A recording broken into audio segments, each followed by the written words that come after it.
guys, welcome back to my YouTube channel. I'm so excited to have you guys back. So today we're going to talk about the questions that we got last Monday and this Monday as well. I do apologize for what happened. Technical issues, let's not go into them. I really do appreciate you guys for liking, commenting, and subscribing. Before we get into the video, I do get your concerns in terms of like culture difference and all of that, but I do want you guys to understand this is completely opinion based. My opinion, it's okay if you don't align with it, it's totally fine. You can send in your opinions and all of that. We are going to be discussing everything here. So let's get into our questions. So our first question today is, I've been dating someone who's very affectionate and loving in person, but the moment we are apart, their energy completely changes. They become very distant and inconsistent over text. Is it possible for someone to care about you but still be emotionally inconsistent? Um, so what I believe is love is consistency. As long as there's no inconsistency, it creates chaos in your head. It creates doubt. It creates instability. Like it's an open way for so many problems in relationship. And when you love someone and you want to create a forever with them, there is always that level of consistency. There is always that level of trying to reach out all the time and talk to them and plan things and be there for them. So, is it possible? That was your question. I genuinely believe no, it's not possible. You would be consistent with someone you want to be with. That's my take.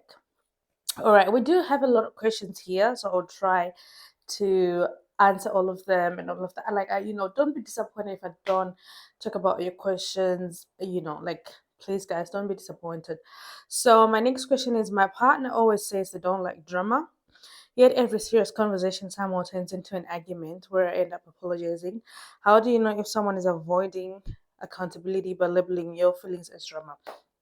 So I've been having this thing where I don't really understand what people mean when they say partner, because is it marriage?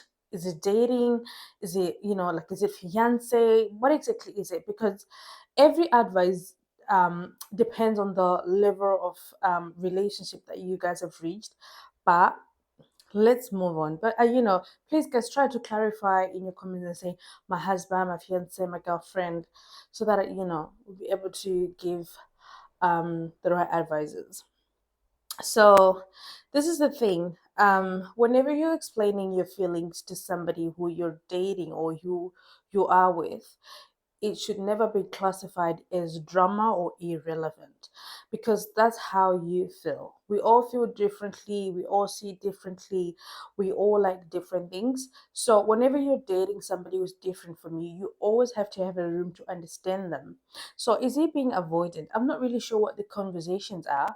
And if it's always all the time that is shifting the blame, is like, oh my god, why are you being so dramatic, oh my god, you've started, then yes, he's avoiding you. He's avoiding accountability, because there's no way you'd always be right. No matter what, there's no way you'd always be right. There are certain times where you would also be wrong, and you'd want to take that opportunity and apologize and make your partner or the person that you're with feel heard and understood. Maybe try to bring it up to him. And like, one thing, I'm not trying to label the behavior or anything, but one thing about people that are very avoidant, they don't even understand when they are wrong. They don't want to know that they are wrong. So maybe what you would suggest to him, if he's your husband or if he's your fiance or boyfriend, is therapy.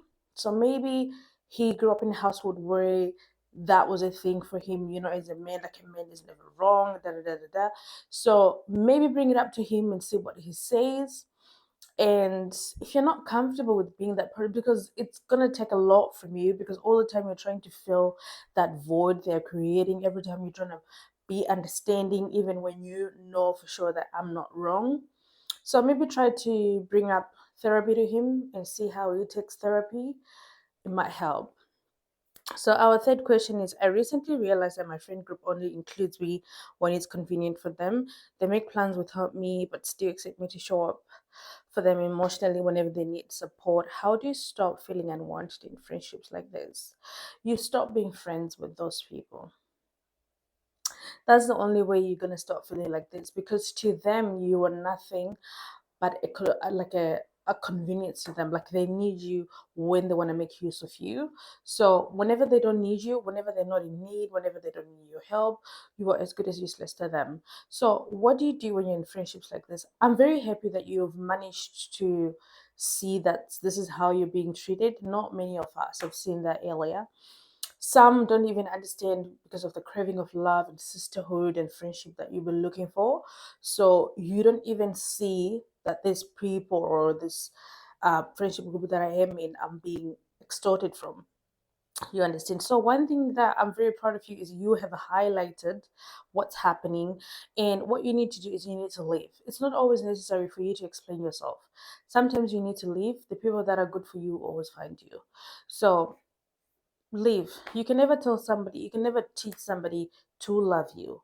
That's the worst thing you could ever do to yourself. It's like you're begging for love. Can you please love me this way? Can you please include me? Can you please? I just want to be with the girls. Can you please? No, just leave. There's so many people out there who would love to have you, who would love for you to be their friend. So that's how you start feeling unwanted. Our fourth question is, my boyfriend keeps saying he wants a future with me, but he avoids conversations about commitment, moving forward, or long term plans. How can someone talk about forever while acting unsure in the present? They're lying. They're lying. People lie to get what they want. So the thing about men is, men are very like, they think a lot more than women. Women, we feel a lot. So that's the difference between men and women. Women, we feel a lot of things. Men think about a lot of things. So when you're dating somebody or somebody approaches you, to them, they listen to what you're saying, not because they want to um attain that in the relationship, but they're trying to see how far you can think, how much you can take, and all of that.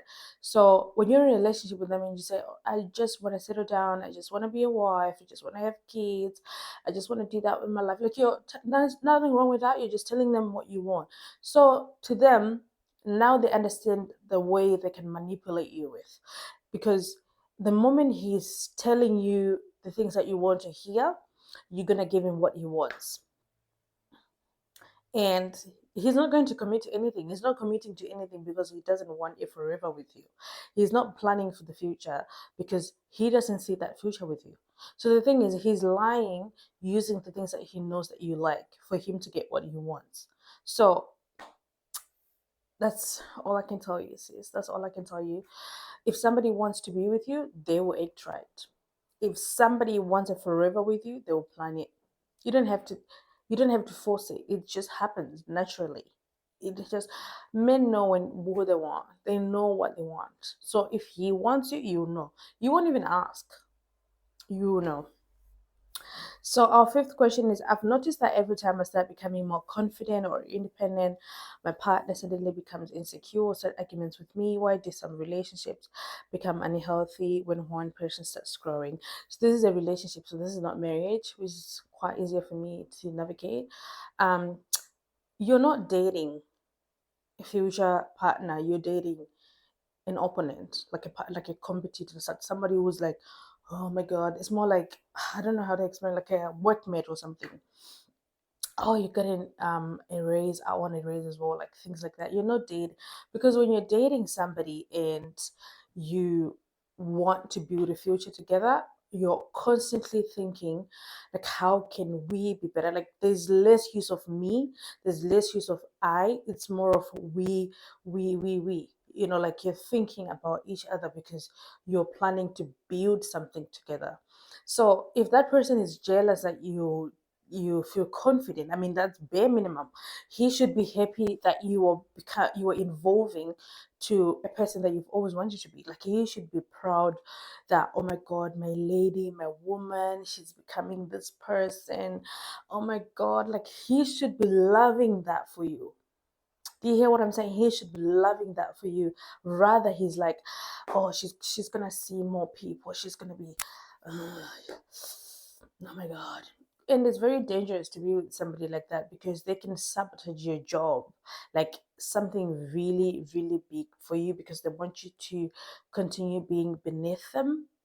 and this often comes with people that are insecure of their manhood. So whenever a lady is doing better or whenever a lady is thriving, their manhood feels threatened because they don't even know where they're standing as men. So I'm sorry that you're getting yourself involved into this, but since it's a relationship, you can always leave. I mean, why would you be something unhealthy? So oh no, our sixth question is: my mother constantly reminds me about the sacrifices she made for me whenever I try to set boundaries or disagree with her. How do you maintain respect for parents while also protecting your mental health? So I don't know how she is reminding you of the sacrifices that she made. I'm not sure if she's like every time you want to do something for yourself, she's like, "Oh, you've already started doing this for yourself. You've forgotten how much I labored for you," or she's just saying, um, in a way where she feels like you're making a wrong decision. It's like, "Oh, if I could remember how much I suffered raising you, you wouldn't be doing this." So I'm not really sure how she's reminding you, but the fact that it's affecting your mental health, I don't think it's anything to do with helping you to become a better person. So what you need to do is, there are certain parents like that feel like after taking care of you, you have to give back everything they did for you. And parenthood is not giving, it's a duty. So as a mom, you're doing everything possible for your child to be better because you brought them in this world. And as a child, it's your responsibility to remember the sacrifices your parents did for you to bless them, for you to show up for them. So even for dads as well, like the way they work very hard for their kids, it's not like they're doing it for you to do that for them in the future, but they're doing their parents that do that. But to them, it's a responsibility as a dad. Like, I'm a father, I'm showing up for you, and me as a daughter or as a son, I'm retaining the favor because I appreciate what you did for me.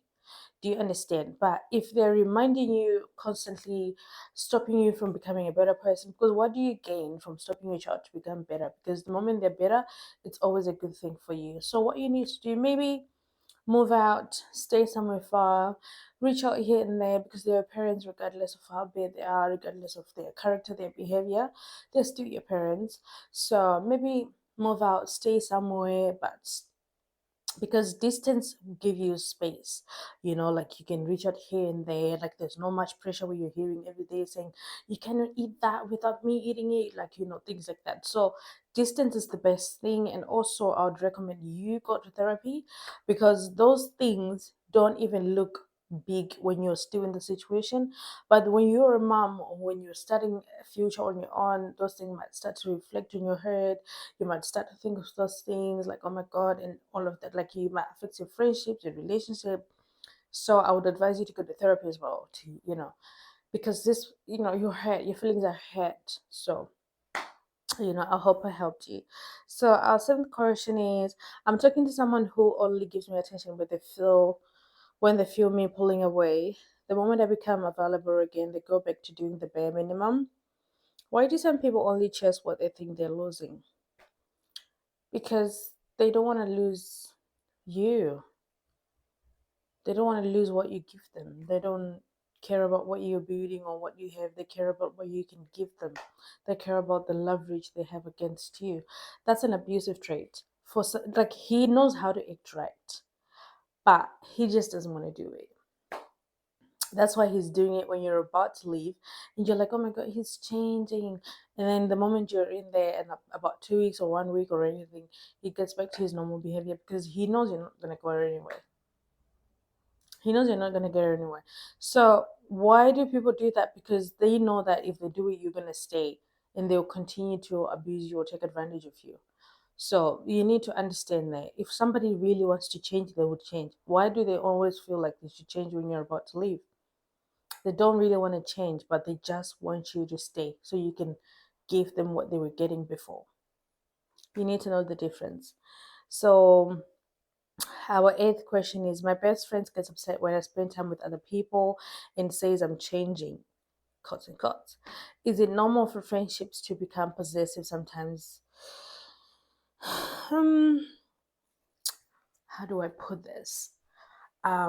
So as a friend, when you have friends, it should never be like marriage where you should never have people outside me. You should never talk to this person, because how are you going to make connections? Like, you need other friends beside them, you know? Like, that's toxic. You need friends outside of their friends, and they also need friends outside of you. Like, you need some other people outside of each other. That's friendship. It's not like a relationship or marriage where you're like, I'm content with my husband, my wife, my girlfriend, my boyfriend, or anything. But friendship is like a community. You can have as much as you want, but I would always encourage to have a very, very small group, like a two or three or one, but not like one. But yeah, so it's very, it's not normal. You said, is it normal? It's not normal.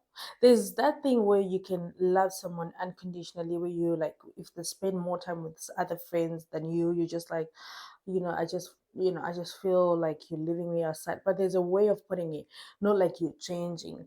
I'm not changing. I'm making friends. I'm making more. Um, I'm getting to know people. Like, it's nothing to do with you changing. So maybe they're putting it in the wrong way. Maybe they're just trying to say like, you're spending more time with those friends than me. There's a better way of putting it. So maybe try to communicate with her and say like, what do you mean, or him? I'm not really sure the gender of the friend. Maybe try to put it up with them and see what the problem is. Like, is it the fact that I'm spending more time with other people? Like, what exactly is it? I believe in communication has always been the best thing for me. Like, it works because there's certain things that you might not know. Like, we express things in a different way. So I might express in a way that you feel like, oh my gosh, she's so jealous of me. But I'm expressing in a way where I'm like, oh my god, like, I can't be around you now because you're having a good time, you're celebrating. I don't want to ruin your moment. I want to give you your me time and everything. So communication reveals things that actions cannot reveal. If you get what I mean. So our last question in this video, I'll do a part B because we had a lot of questions. So I'll do a part B, so that I don't rush other people's questions. So our ninth question is, I'm feeling in a relationship where I constantly feel like I have to prove my loyalty, even though I've never given my partner a reason not to trust. How do you deal with being punished for someone else's past trauma? Ooh. I don't, like I said earlier, I don't know what you guys mean when you say partner. I think you need to clarify it a bit more. So let's say this is your boyfriend and you are dating him, you're his girlfriend, and he's got past trauma. It's not your job to heal people. It's not your job to heal people. Like, get this very in there, get it in there. It's not your job to heal them. What you need now is not a girlfriend, you need a therapist, and you are not one. The moment you do a job that you are not trained for, you pay the consequences. Because now he's punishing you. He's not punishing you actually. He's just being himself because of the trauma that he has experienced. So, um, what was your question? How do you don't deal with anything here. You don't deal with anything here. I think you as a partner, if you want to walk with him throughout the journey, is you can tell him like, look, I think you need to see a therapist. Like, the only thing you can do here is to encourage him to seek help, because your love, your cooking, your cleaning is not going to heal whatever that broke him in the past. So stop doing jobs that you're not trained for. Like, sorry. But yeah, he needs a therapist. He doesn't need a girlfriend. Yeah, he does need your love, but most importantly, he needs help to deal with the trauma that you mentioned. Because but the sad part about healing things you didn't break is when those things are healed. So now it's the broken version of himself that's being attracted to you. So that's the only difficult part. But if you want to walk with him throughout the journey, which is very beautiful, um, help him to seek help. If he doesn't want to seek help,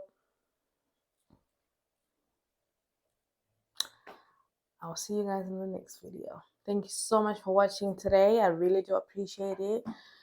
Don't go too far because our next video will be up soon. Don't forget to like, to comment, to share, and to subscribe.